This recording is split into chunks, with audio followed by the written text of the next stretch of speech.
스루프타임즈 2023년 9월 24일자를 진행하도록 하겠습니다. 구독, 좋아요 항상 부탁드립니다. 로이터에서 분석 기사로 한국의 윤 씨는 국내 비판자들을 상대로 공산주의자로 매도합니다라는 제목으로 로이터 임현수라는 기자가 9월 22일자로 이런 제목으로 보도를 했었습니다. 그런데 23일 분석해가지고 제목을 바꿨습니다. 한국의 윤씨 공산주의자 비판에 맞서다. 뭔 문제가 있었던 것 같아요. 좀 이상하다. 저도 그렇게 소개를 했죠. 로이터가 마치 한국의 그 좌우 분열을 부추기는 것 같은, 그리고 또 그게 외국인 기자도 아니고 한국인 기자다 이 말이에요. 그래서 뭔가 일이 있어요. 그런데 제목만 바꾸고 내용은 변함이 없습니다. 윤 대통령이 얘기한 이 공산 전체주의라는 공격, 그리고 많은 이권 카르텔이 아니고 많은 여러 그 위장 단체들이 사실은 그 공산주의 위장 단체다 뭐 이런 식까지 얘기를 했죠. 그게 이제 광복절에도 표현했다는 얘기가 그러니까 9월 22일자 내용에 그런 내용들이 윤 대통령의 발언들을 인용하면서 현재 건전한 진보를 다 공산주의자로 매도하고 있다.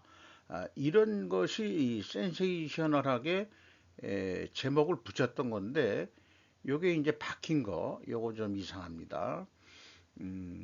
뭔가 그 의도적인 이래서 저는 이 이면수 그 기자가 어떤 사람인지 모르지만은 이거를 또 그 편집해 가지고 그 발간하는데 편집하는 사람들도 따로 있고 하지만은 요게 이렇게 나름대로 제목은 바꿨다는 거 사람들이 제목만 주로 많이 보니까 요게 그 참 중의적인 표현으로 한 것 같아요.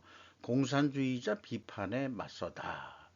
자, 요게 무슨 뜻인지 이 공산주의자를 비판했다는 거에 앞장섰다 이런 얘기인지 어떤지 대응하고 있다는 얘기인지 애매모호하게 표시를 했다는 거 이런 거 한번 로이터 통신에서도 제목을 살짝 바꿔버리네요. 웃기는 어떤 그 코미디 같았습니다. 그래서 그 목로 동심 파괴라는 데서는 노조 시민단체 언론 정치인의 커넥션 해가지고 요게 현재 그 좌파 성격의 이런 그 커넥션에 대해서 비판을 좀 했습니다. 기득권은 좀 늘 바뀌게 돼 있는 거 아니냐. 그리고 옛날에는 이 좌파들이 관변단체 운운해가지고 공격을 했는데 오히려 요즘에 관변단체 성격은 그 문정부 때 좌파에서 오히려 더 많이 나온 거 아니냐는 거고요. 그 중에서는 이 기득권 금융 등도 포함이 되어 있다.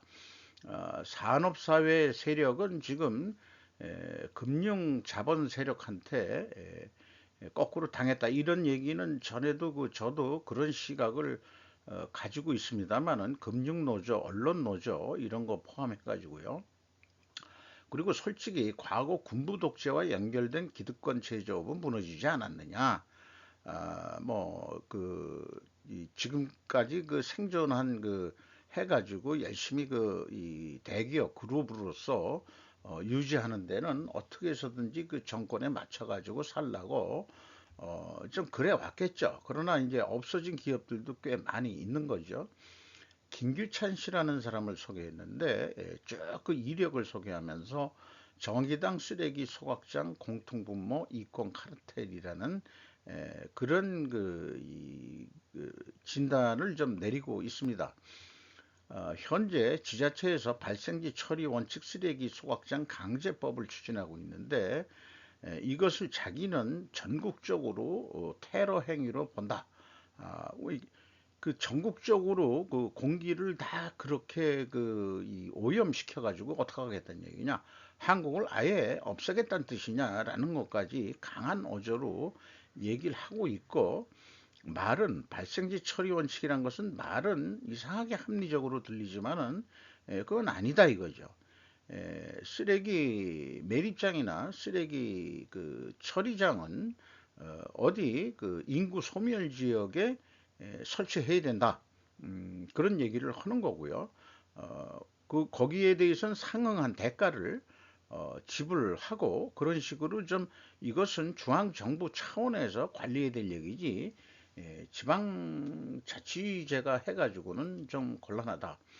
지방자치제를 하면서 이상하게 이제 우리 그 자유민주주의가 발달한 게 아니고 이상한 인민민주주의 식으로 북조선, 북한의 흉내 같은 것을 내는 건지 어떤 건지 잘 모르겠습니다만은 거기다가 감성팔이도 참 잘한다고 그래요. 그리고 까놓고 민노총에 대해서는 공산당에 이중되지 않느냐. 이번 경우에 완전히 그 좀 사실 때려잡아야 되는 거 아니냐. 이런 생각을 하고 있는 거로 의견을 피력하고 있고요. 이번에 이재명 씨가 입원한 녹색병원 노조가 운영하는 병원이다. 이렇게 이 소개를 하고 있고요. 그래서 저도 처음 들어봤는데 녹색병원이라는 데로 왜 갔을까 했는데 이제 노조가 운영하는 병원이라고 그러고 이재명과 노조도 이제 연대가 돼 있다. 그러니까 민노총에 대해서는 이 공산당 이중대라고 표현한 것은 홈페이지에 가면은 북한 소식에서 김정일 위원장 생일 맞아 김정은과 함께 공군 국가합창단 공연 관람. 이게 김정일 씨가 죽은 지가 꽤 오래됐는데 이런 거를 왜 지금도 올리고 있는지, 또 북한 소식에 대해서 김정은 작년 초부터 현지 지도 동행 확인 뭐 이렇게 했는데 아무리 봐도 이게 무슨 난수표 같은 암호문 같은 거 아니냐라고 이 그 진행자는 자기 그 개인적인 그냥 추측이고 소설인데 지령문 같은 거 아니냐 이런 식으로 여기에서 뭔가 난수표 같이 하면은 뭔가 행동 지침들이 내려오는 거 아니냐까지도 자기는 소설이라고 얘기는 하고 있습니다. 거기다가 국립항공의료센터 설립연대라는 것까지 만들어서 시민단체가 하고 있는데 이게 2021년입니다. 25일 공식 출범과 함께 청와대 국민청원 운동 실시 예정.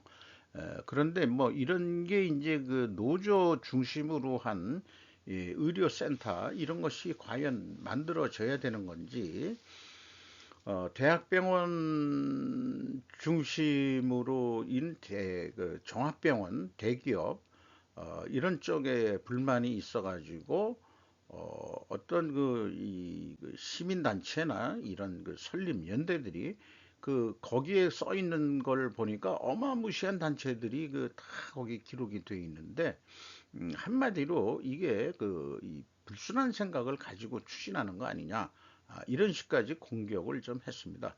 이게 그 칼의 회항 사건하고 연결해 가지고 쭉 얘기를 하고 있는데요. 이 김규찬이라는 사람이 이 정의당이 요즘 존재 가치가 있는지 없는지도 모르겠는데 좌우간 어떤 소각장 문제가 나오면은 정의당이 안 들어간 데가 없다는 거예요.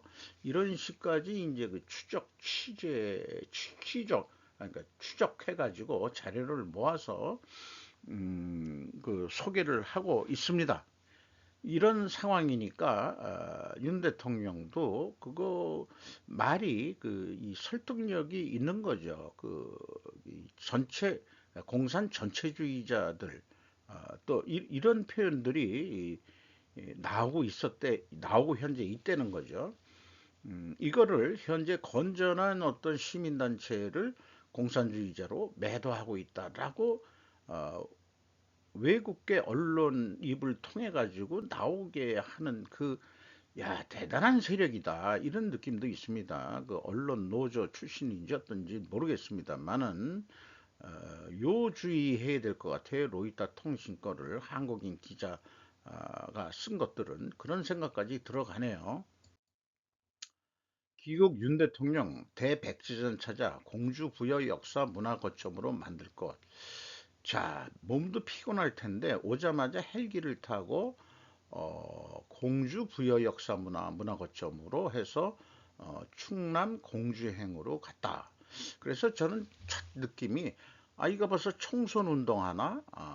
이런 생각이 들어갔는데 여기 쭉 그 내용을 읽어보면은 어, 이 자기 고향이라고 그러네요. 이 충남 그 공주 출신인 모양이죠. 그 윤 대통령이. 그 충청도 대통령이 우리나라에서 그럼 처음 난거가 되네요. 그동안에 그 뭐 전라도 대통령도 나오고 경상도 대통령 독식했다고 했는데 충청도 그 대통령 충북하고 충남하고는 약간 성격이 좀 틀리죠. 충남은 백제권이라고 봐도 되겠지만 이 충북은 참 그게 지역이 가운데 껴가지고 말도 느리고 아주 애매합니다. 경상도 말도 아니고 전라도 말도 아니고 그런 거로 좀 유명한 데죠. 그런 생각까지 나는데 어쨌든 이 천안 아산의 디스플레이 특화단지 지정도 했고 지난 7월에 3월에 발표한 천안 홍상 두 곳의 신규 국가 첨단 산업단지 조성되도록 빈틈없이 챙기고 밀어붙이겠다. 요런 표현들은 좀 하지 말지. 챙기고 적극 추진해 나가겠다. 뭐 이런 식으로 밀어붙인다. 이거 좀 강압적인 표현들. 어쨌든 무슨 뭐 이 관람하는 그 뭐가 장면인 모양입니다. 그 공연을 이렇게 해서 이런 사진을 좀 게재를 해 봤습니다. 시진핑 한 총리 만나 방한 문제 진지 검토하겠다. 최수진 기자 한국경제를 통해서 보도한 내용입니다. 관계 안정은 양국의 이익. 중국 주석 한국 총리와 회담. 요거는 일본 시사통신에서 보도한 내용입니다. 그리고 그 한 총리 시진핑 만나 상호 존중 공동 이익 따라 성숙한 한중관계 발전을 희망했다. 한 총리가 그렇게 얘기했고요. 요거는 김승민 기자 뉴시스에서 했고 같은 동일한 뉴시스에서 시진핑 한중 이사 갈 수 없는 좋은 이유 전략적 동반자 관계 발전 희망이라고 시진핑이가 얘기를 했답니다. 요건 같이 기념사진을 찍은 거고 이렇게 대응해 가지고 어떤 경우 시진핑이가 가운데 앉아 있는 경우가 있죠. 블링컨 왔을 때 그런 수모를 줬죠.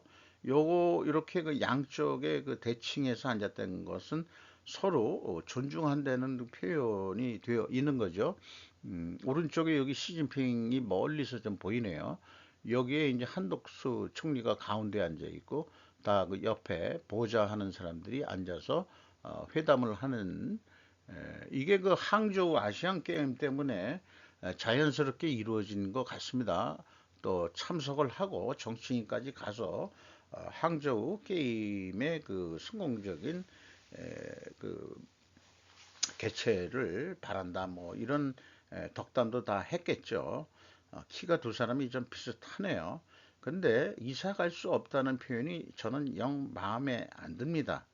그리고 시진핑은 옛날에 한국이 우리 자기네들의 속국이었다라고 트럼프한테까지 얘기했다는 그런 걸 가지고 있는데 저는 어쨌든 저는 언제부터인가 중국은 우리의 주적이다.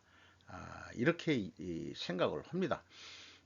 좋은 이웃이 절대 아니다. 저는 그렇게 생각합니다. 어, 나쁜 이웃입니다. 중국은 그렇게 저는 생각을 합니다. 중국 국민이 그렇다는 얘기 아니고 중국 공산당이 그렇다는 얘기예요. 공산당원까지 포함하는 얘기죠. JP모건 국제유가 150달러 간다. 고금리 탄소 중립으로 슈퍼사이클 진입. 송경제 기자 파이낸셜 뉴스에서 보도를 한 내용입니다. 어쨌든 JP모건이라는 글로벌 금융 기업의 어떤 그 연구하는 사람들이 2026년에 한 150달러까지 올라갈 수 있지 않겠냐. 탈, 탄소, 이런 거에서 환경 보호한다고 해가지고 휘발유, 아니, 석유를 적게 쓰고 또 그런 것 때문에 석유 감산을 하고 가만 보면은 그 환경이라는 이름으로 사실은 석유 매니저들이 떼돈을 벌고 있는 거 아니냐. 음, 물론 이제 미국만 이익 보는 게 아니고 석유 생산하는 나라는 다 이득을 보는 거겠지만은 요게 좀 그 말하는 거 하고 그다음에 현실하고는 이율 배반적으로 그 나타나는 거에 대해서는 저 고개를 우리는 갸웃하게 되지 않느냐 뭐 이런 생각입니다. 결국 석유 수요가 아무리 그 전기차가 나오고 뭘 한다 그래도 석유 수요가 줄긴 줄어도 그렇게 많이 줄겠냐. 그래서 자관 생산량을 좀 줄이기 때문에 그런 건지 모르지만은 솔직히 이제 미국도 산유국이기 때문에 자기네들 유가 오르면은 좋아할 거예요.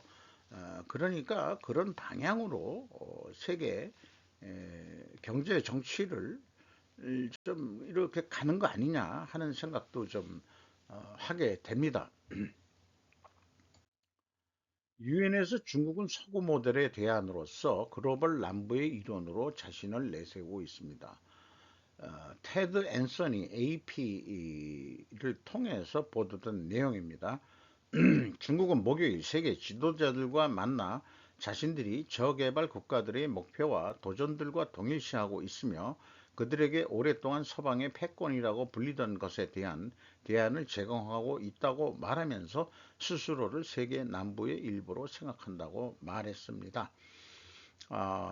국가주석이 그 불참한 가운데 2급 관리가 이제 보내가지고 발언한 얘기인데, 중국이 언제부터 지들이 그 글로벌 사우스 멤버라고 어쨌든 그 G70, 77 더하기 그 중국 해가지고 플러스 1 해가지고 쿠바 수도 어디죠? 쿠바 수도에서 회의를 유엔 총회 직전에 열고 그렇게 되니까 유엔을 요즘에 그 유엔이 좀 유명무실한 그런 게 됐는지 어떤지 모르겠습니다만은 그 중국 그 2급 관리가 얘기하는 그런 그 장면에 텅텅 비었네요. 윤 대통령 연설할 때보다도 더 빈 것 같아요. 이거 사진을 보니까 이런 게 이제 그 현실을 나타내는 거 아니냐 이렇게 생각을 합니다.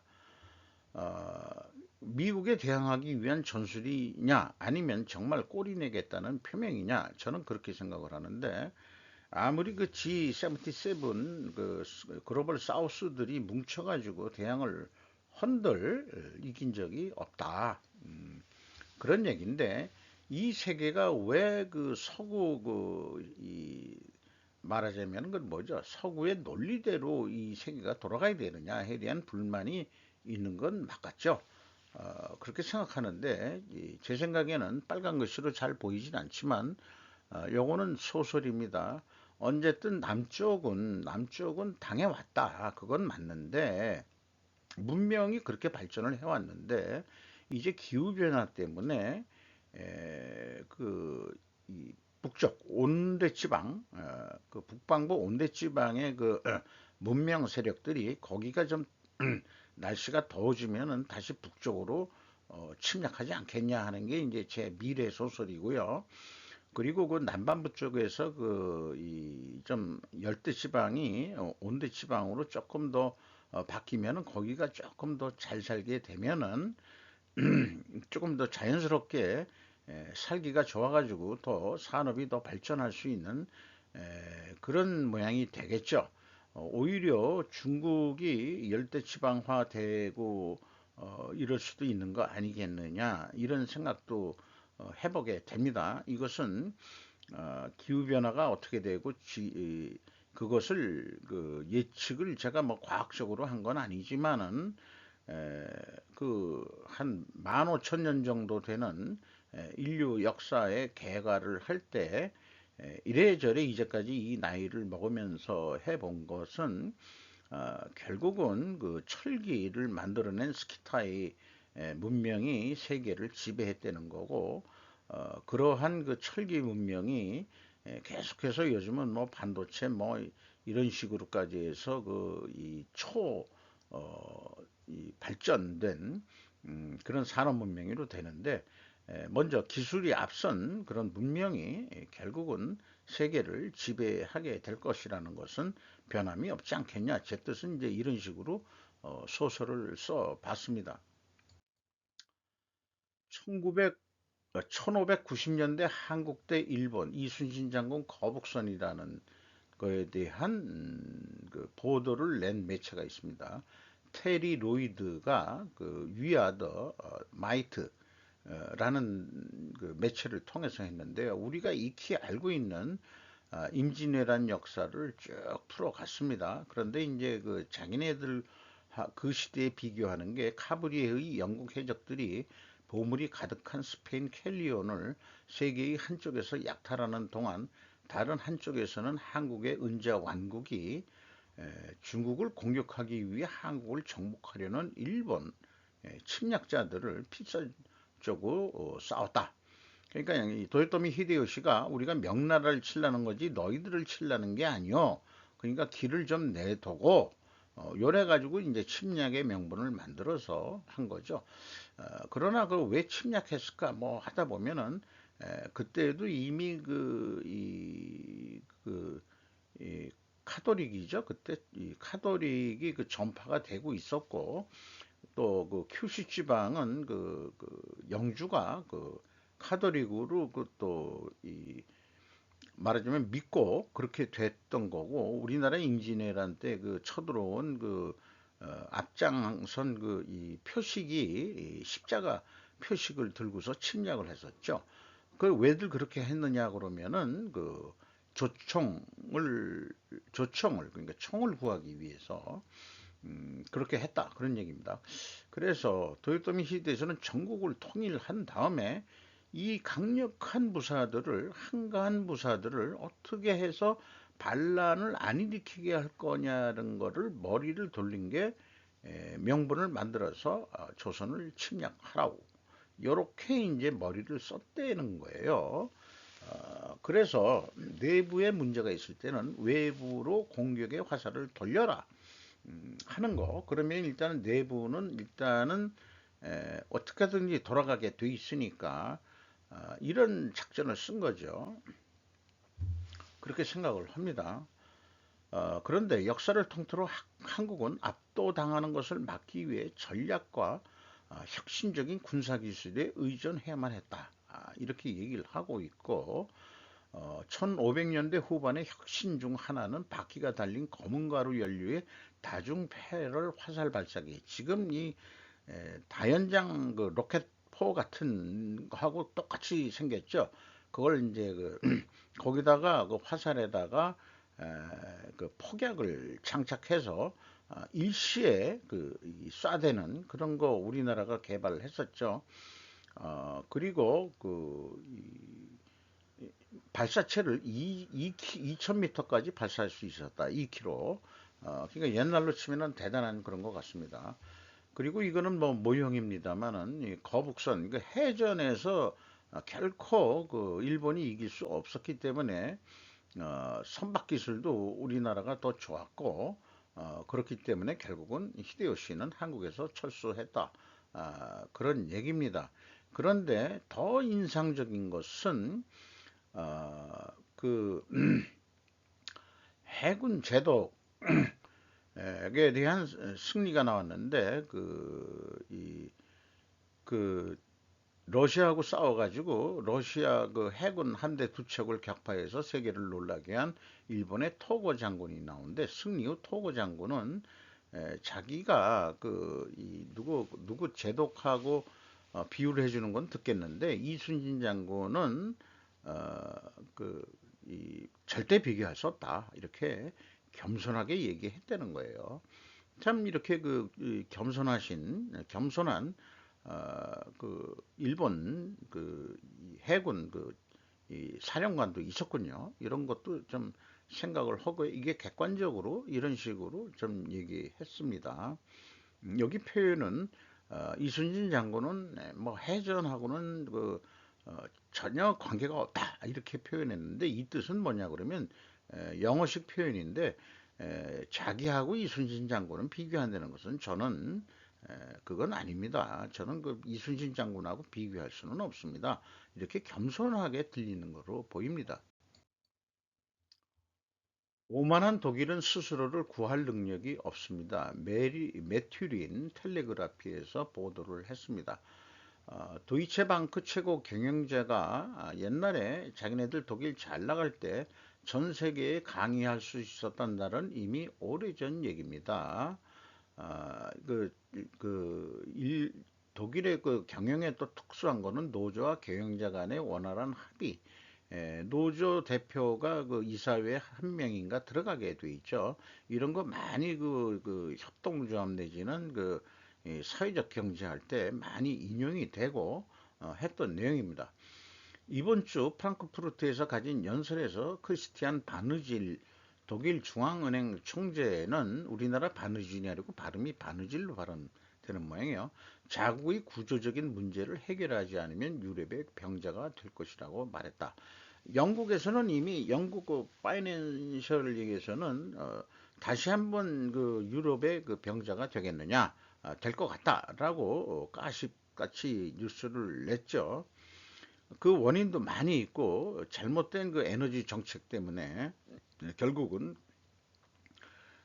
우크라이나 전쟁은 러시아의 가스를 꺼야 한다는 것을 의미했고 그런 거였고 그 다음에 터무니없이 관대한 원전 폐쇄 결정을 감안할 때 이제는 독일은 꽤 비싼 에너지를 들여다 써야 되는 상황이 됐다 이런 얘기고 경제가 그 비싼 에너지 가지고는 경제가 더 이상 못 돌아간다 이런 얘기고 여기에서 어떤 대책이 나와야 되는데 합의에 입각한 연립정치 체제는 독일이 필요로 하는 급진적인 변화와 현대화를 추진할 능력이 없습니다라고 일축하고 있습니다.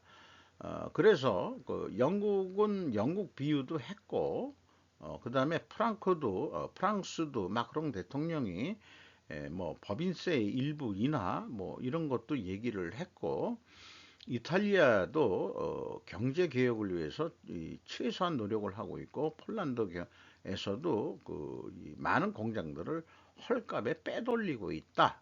이렇게까지 표현을 하고 있는데 결론적인 제목을 말씀드리면은 노조가 경영에 참가 마치 정치 연정처럼 이건 제목을 제가 받습니다. 연립 정치는 헛되다는 것을 보여준 독일 아니냐. 그러니까 경영이사회에 뭔 놈의 노조 대표가 들어가느냐. 월급 받는 그 근로를 해서 월급 받는 사람은 그게 신분이라기보다도요 역할론에 틀린 거 아니냐 이런 얘기예요. 역할론이.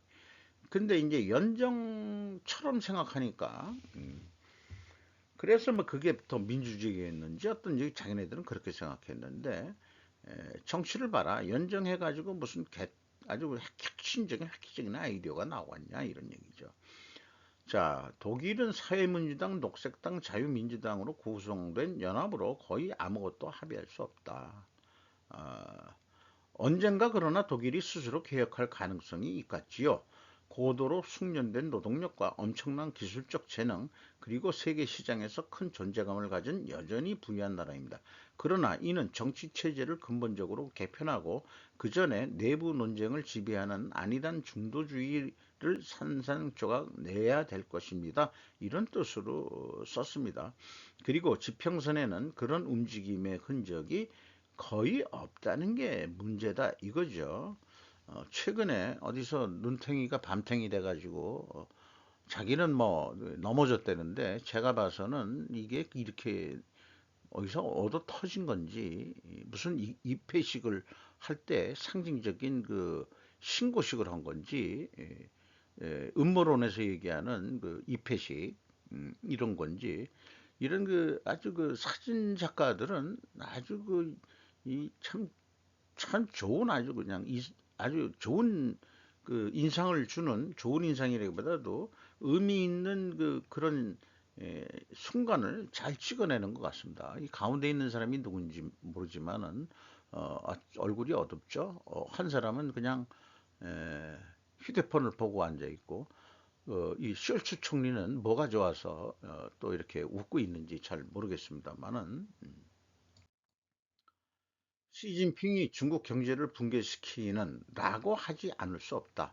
이런 이유, 그 세계 경제의 영향을 과소평가해서는 안 된다.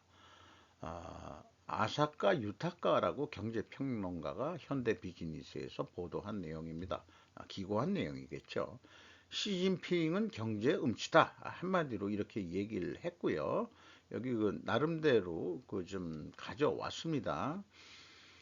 그리고 서양 소비 문화를 타락으로 생각을 해서 중국의 재정 규율을 지켜야 한다는 신념이 있고 사치금지령도 내렸었고 학원 과외 이거 좀 막았고 우리나라 옛날에 했던 거하고 참 유사해요. 우리나라한테 거꾸로 좀 배워간 것 같은데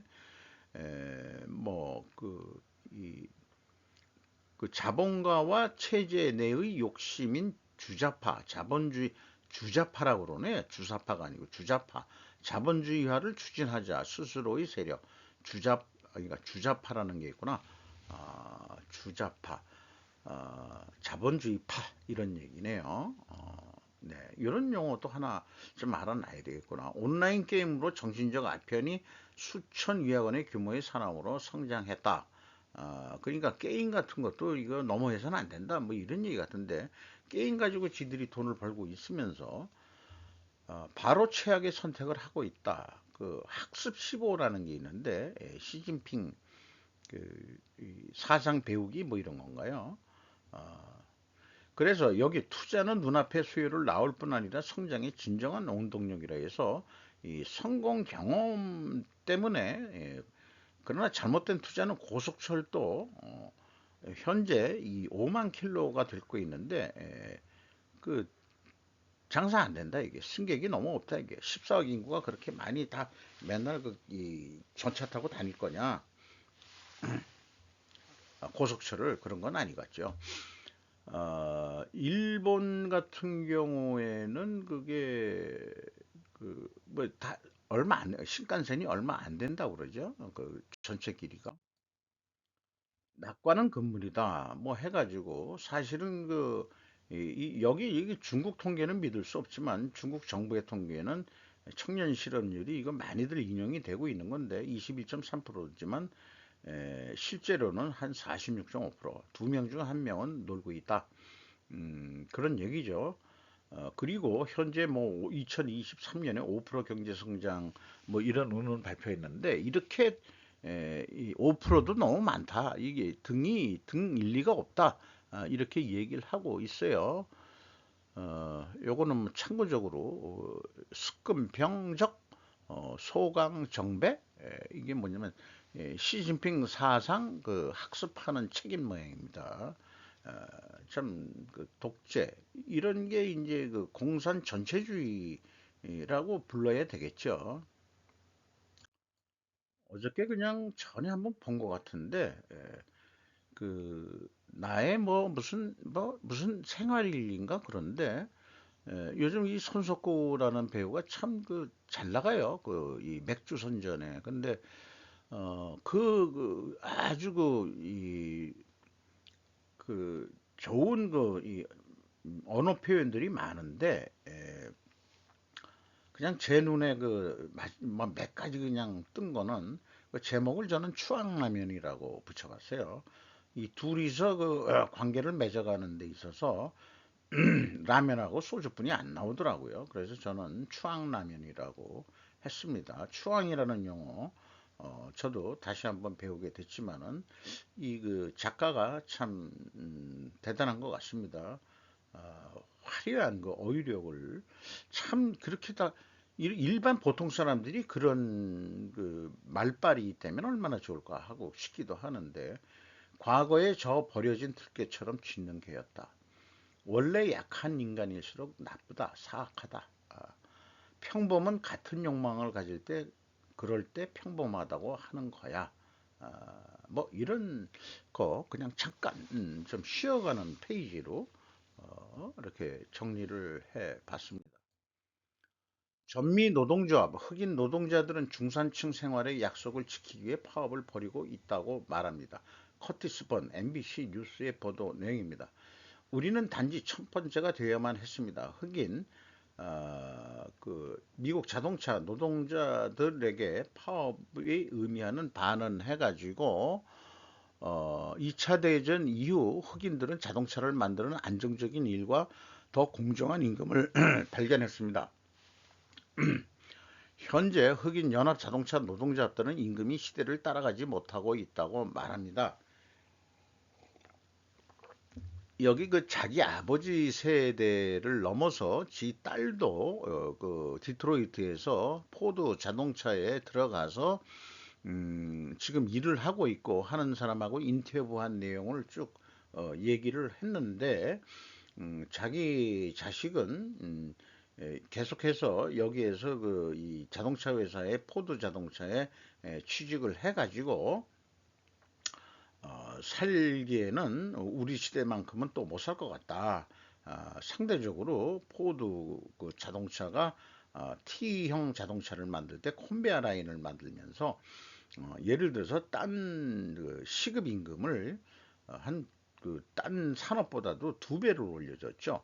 그러니까 수입이 좋아지다 보니까 자동차도 노동자도 자동차를 몰고 다니기 시작했고 사실 포드가 미국의 부를 이루는데 큰 역할을 한 사람이죠. 포드 자동차가.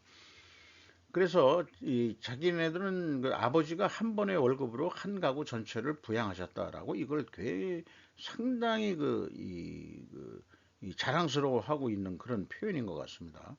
예, 미국은 원래 주급제인데 실제 그 월급으로 했는지 그런 계획 그 생활을 한 달 계획 생활을 할 능력이 있어야 되거든요. 며칠 전에 그 이 전미자동차 이걸 얘기하면서 많은 사람들이 주급을 받는 형태라면은 주급을 받으면은 일주 단위 생활 계획분이 안 세워요 사람들이란 게. 근데 한 달 단위로 주면 한 달 계획을 세우게 돼 있죠 사람이란 게. 그러니까 머리가 더 좀 잘 돌아가고 그럴 겁니다. 그리고 인터뷰한 그이 시몬스라는 그 흑인 그 시민은 디트로이트는 주로 아프리카계 미국인들이 많이 사는 도시입니다. 나는 평생 포드 소녀였습니다. 이렇게 얘기를 하고 있고 포드 회사에서는 그 자녀 대학 비용을 지불했고 저를 위해 치아 교정 비용을 지불했고 그 외에도 훨씬 더 많은 비용을 지불했습니다. 그좀 포드 자동차 잘해줬네 그 노동자들한테. 근데 지금에 와서 이제 이 파업이 일어난다니까 그 옛날 얘기지만은 노동자들이 시대에 맞지 않는다고 주장하는 임금 개선을 위한 싸움입니다. 노조는 36%의 임금 인상을 원하고 있습니다. 정부는 또한 생계비 급여 인상의 복원, 공장 일자리에 대한 임금 변동의 종식, 그 다음에 주 32시간 근무, 400일 K라는 무슨 법률이 있죠. 퇴직연금 뭐 이런 거에 대해서 뭐 이런 거에 대한 뭐 우려사항이 있다 뭐 이런 식으로 얘기했는데 자 우리나라는 기준은 주 52시간이죠. 여기 주 32시간입니다. 8시간 1843 4일 일한다는 얘기네요. 4일. 그러면은 아마 그 4일이라면은 4조 교대 그 공장은 계속 돌려야 되니까 4일이라고 쉬고 또 4일이라고 또 쉬고 하려면은 그 몇 교대조가 필요한지 모르겠네요. 그러니까 사람도 많이 쓰겠죠. 어쨌든 그 이 자동차 노조에서 자동차 공장에서 일하는 사람들이 우리나라 현대차나 기아차는 상류급 그 임금을 받고 있는데 1억 이상 정도 되죠. 지금 미국은 그렇게 안 되는 모양입니다. 4일이라고도 한 우리나라가 그러면은 미국보다 미국 노동자들보다 월급을 많이 받는다는 얘기 같이 들려요. 그러니까는 이 그 자동차 노조가 파업까지 일으키고 그런 거 아니냐. 다른 뉴스에서는 캐나다에 있는 포드 자동차에서는 25% 인상 합의를 제시했다. 뭐 이렇게 얘기를 하는데 이게 올라도 한꺼번에 이렇게 많이 올릴 수 있는 거냐? 그동안에 이제 자동차 회사에 근무하는 직원들이 참 그러니까 미국이 인플레가 되고 뭐 하니까 이제 그 상황이 또 여기까지 오는 것 같아요. 우리나라는 너무나 노조가 강해가지고 어, 수시로 임금 올려달라니까 뭐 할 말은 없는 거고. 초강대국 쇼팽 감독 푸틴 폭발 핵무기를 가진 깡패, 매튜 캐리 데드라인이라는 매체에서 했는데 에, 그 다큐멘터리 영화 감독으로서 젤렌스키를 만나가지고 찍는 그런 거를 소개하고 있네요. 사실은 여기 이 블라미 푸틴을 많이 이 저기 딱 한마디로만 비판하고 핵무기를 가진 깡패다 얘기하고 많은 얘기를 안 했지만은 어, 원래 이거 다큐멘터리를 하려던 이유는 우크라이나 전쟁 터지기 전부터 다큐멘터리를 준비했었는데 7차례나 우크라이나를 방문했답니다. 왜 그러냐 그러면은 현재 젤렌스키 대통령이 코미디언이었는데 어떻게 그가 나라의 지도자로 변화했는지를 알아내기 위한 것으로 했었다. 그러나 이제 우크라이나 전쟁이 터지고 알면 알수록 이 젤렌스키의 변신이나 지도력에 대해서 감탄한다. 이런 얘기를 했고요. 펜은 미국의 주의자들이 많은 이유로 미국의 신성한 의미라고 생각하는 것에 대한 지지가 줄어들고 있는 것은 분명하다고 생각합니다. 그러니까 언제까지 우크라이나를 도와줄 거냐, 뭐 이런 보수주의자들의 의견이 있죠. 그러한 신성한 의무들 중에는 1994년 미국이 부다페스트 비망록에 서명한 것에 언급했다. 뭐냐 그러면은 이 소련에서 해체돼서 독립할 때 미국이 안전보장을 해주는 대가로 핵 보유량을 포기했거든요. 그래서 자기네들은 지금 핵이 없는 거죠. 어, 그리고 또 러시아가 공격하지 않을 것이라는 보증도 포함되어 있었다. 근데 이게 실질적으로 여기 협정이라고 그랬지만 여기 비망록이라고 그래 있잖아요. 그러니까 협정보다는 좀 약한 성격의 어떤 그런 거로 그냥 뚫랑 얼렁뚱땅해서 넘어갔던 것 같습니다. 참 우크라이나 입장에서는 핵을 넘긴 게 참 실수였다 이렇게 얘기하지만은 이게 언제까지 전쟁이 끌고 갈지 많은 세계 나라에서는 빨리 휴전이 됐으면 좋겠다. 정전 협정이 일어났으면 좋겠다. 이런 얘기들을 지금 하고 있는 분위기죠. 요건 포스터 같습니다. 슈퍼 파워라고 이런 이름으로 어, 다큐멘터리가 나올 것 같습니다. 당신은 고금리와 집값을 싫어할지도 모르지만은 많은 부모들은 축하할 이유가 있습니다. 제이콥 긴쿨라, 앤디 키어스가 인사이더에서 보도를 한 내용입니다. 제롬 파월 연준 의장의 인플레이션과의 전쟁은 많은 노년층 미국인들의 지갑을 떠받치는 데 도움이 될 수 있습니다. 자, 그 말 요거 하나만 가지고도 대충 이해는 들겠어요. 높은 주택 가격과 금리는 미국 젊은이들에게 많은 어려움을 야기시켰다. 하지만은 부모 세대는 불평할 이유가 적다. 왜냐? 이미 집을 가지고 있다면은 좀 그런 거 아니냐 이렇게 제가 이해를 합니다. 많은 사람들이 높은 주택 가격과 채권 수익률로 혜택을 받았고 경제의 부정적인 면으로 인한 피해를 덜 봤습니다. 이런 얘기고요. 그리고 전미 부동산 협회에 따르면은 미국의 주택담보대출 가능성은 1989년 이후에 최저 수준이다 이렇게 얘기를 하고 있습니다. 지난 6월 연준에 따르면 중위 미국인들 중산층이라고 하겠죠. 소득의 43% 이상을 지출해 미국의 일반 주택에 대한 주택담보대출을 갚아야 하는 것이 2006년 이후에 세 번째로 높은 수치다. 이렇게 얘기했는데 어쨌든 얘기하고자 하는 것은 젊은이들은 힘들고 이미 그 베이비 부모 세대들은 어떻게 해서든지 그때는 조건이 좋았기 때문에 집들을 사가지고 필요하면은 그 또 주택을 담보해서 또 그 생활비를 쓸 수도 있고 그런 거니까 그래서 또 다른 제목으로는 이렇게 있어요. 주택 가격 상승으로 기존 주택 소유자들의 부를 증가시킵니다. 베이비 붐 세대는 연준 정책의 큰 승자이지만 젊은 세대는 망신자라고 시장 베테랑은 말합니다. 어, 그리고 그 미국의 18세에서 29세의 약 70%에게 높은 가격은 주택 소유를 달성할 수 없게 만들었습니다. 이게 다 우리나라도 지금 그런 거 똑같이 돌아가고 있죠. 그래서 기존에 주택을 가지고 있는 사람들은 임대인 수를 늘림으로써 높은 집값은 젊은 미국인들이 임대료를 높게 유지하는 데 도움을 줍니다.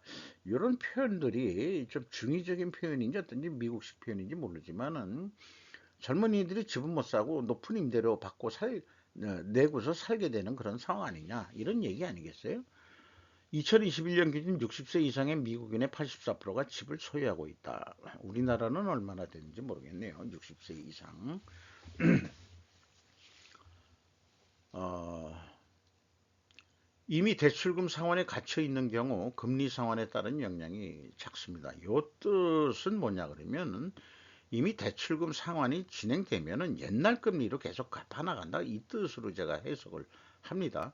고금리로 은퇴한 부모들에게 위험 부담이 적은 투자 활성화. 그래서 미국 국채 금리가 좀 올라가고 그러니까 또 유명한 것은 그런 위험 부담이 적은데도 투자해도 더 좋지 않겠냐 이런 뉴스였어요. 자, 그러면은 이제 그 세대 갈등이 분명히 이제 생기게 되겠죠.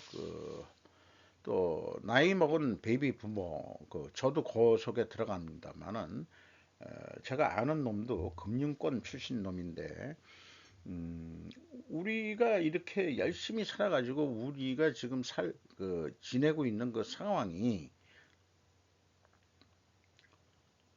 그걸 왜 나쁘다고 하느냐? 우리는 우리가 노력한 만큼 그 혜택을 보고 살고 있는 거 아니냐? 이렇게 이제 주장을 해요. 그래서 젊은 세대, 특히 자기 아들 놈을 어, 좀뭐 비난하는 듯한 그거를 저한테 얘기하길래 네가 잘못됐어, 네가. 야, 우리가 그 집 살 수 있을 때는 집값이 쌌었고, 그 다음에 뭐 전세 끼고라도 사고 어떻게 해가지고 하지만 지금은 집값이 비싸가지고 여기 그 지금 뉴스에 나온 대로 그게 안 돼. 그리고 일자리는 우리는 일하려고 할 때 일자리가 있었잖아. 근데 요즘 일자리가 없잖아. 그러면은 네 아들이 취직을 하고 싶어도 그 아무 일이나 다 해야지. 그래, 네가 돈 벌어서 그렇게 이 고학력까지 만들어준 놈을 그 건설 노동자 노가다 가서 일하라고 넌 그렇게 얘기할 수 있겠냐? 이런 식으로 얘기해서 그래서 전 세대 베이비 부모 세대가 젊은 세대한테 직장을 못 만들어 준 거에 대한 죄책감을 갖고 살아야지 왜 그렇게 얘기를 하느냐? 저는 그런 얘기를 했어요. 제 마음도 현재로서는 그렇습니다.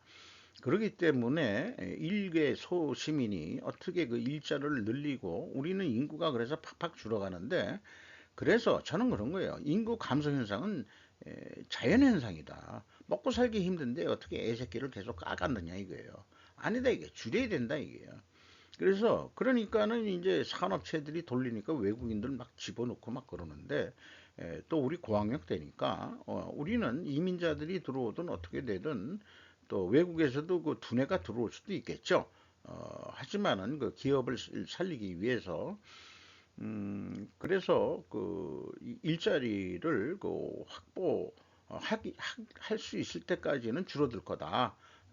저는 그렇게 생각을 합니다. 그리고 주택 가격도 계속 부모 세대한테는 미안하지만은 우리나라는 주택 가격이 더 내려가야 된다. 서울, 경인 지방 쪽은 더 내려가야 된다.